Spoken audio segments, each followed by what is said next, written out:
السلام علیکم مائی YouTube family, کیسے ہیں آپ سب؟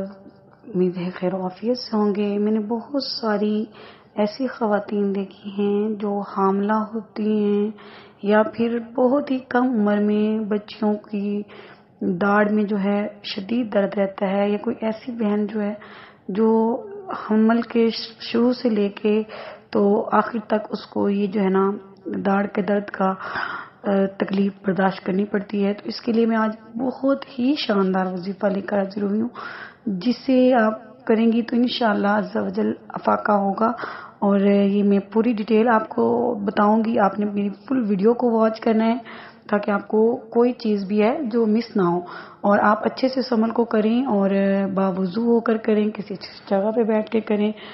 ہو سکے تو سب سے پہلے صلاۃ الحاجت کے 2 رکعت نفل ادا کر لیں۔ اور یہ جو ہے نا دم، یہ کسی بھی مرض کے لیے بھی کیا جا سکتا ہے۔ مطلب آپ کے بخار ہے، آپ کو جیسے داڑھ میں درد ہے، کان میں درد ہے، آنکھ میں درد ہے، اللہ نہ کرے آپ کے کسی بھی حصے میں درد ہے، یا کوئی بھی تکلیف ہے، ایسی بیماری ہے جو آپ کو مطلب حل ہوتی نظر نہیں آ رہی، تو آپ اس عمل کو لازمی آزمائیں، انشاءاللہ بہت زیادہ افاقہ حاصل ہوگا۔ تو کرنا آپ نے یہ ہے کہ داڑھ کے درد کے لیے کسی بھی جسم کے کسی بھی حصے میں درد ہے تو وہاں پہ آپ نے اپنا ہاتھ، جسم پہ درد ہے تو وہاں پہ اپنا دایاں ہاتھ رکھ لینا ہے، اگر داڑھ پہ درد ہے یا کان میں تو وہاں پہ انگلی رکھ کر اول اور آخر 7 بار درود پاک، درود ابراہیم پڑھنا ہے۔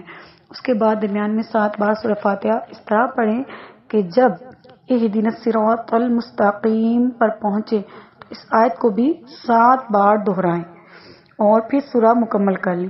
اس طرح 7 بار پڑھیں، پھر درود پاک پڑھیں، اور داڑھ کا درد ایسے دور ہوگا جیسے کبھی تھا ہی نہیں انشاءاللہ۔ اور اس عمل کو آپ کسی بھی مقصد کے لیے کر سکتی ہیں۔ 7 کیونکہ یہ 7 آیات ہیں تو 7 زمین و آسمان کا تصور کر کے پڑھیں، انشاءاللہ اس عمل کی تاثیر جو ہے وہ بڑھ جائے گی۔ آپ نے مجھے بتانا ہے کہ آپ کو اس سے افاقہ ہوا ہے یا نہیں، کمنٹ میں لازم بتائیے گا۔ اور آپ کو اگر میری یہ ویڈیو پسند آئی ہے تو ویڈیو کو لائک کریں، میرے چینل کو سبسکرائب کریں۔ اللہ حافظ۔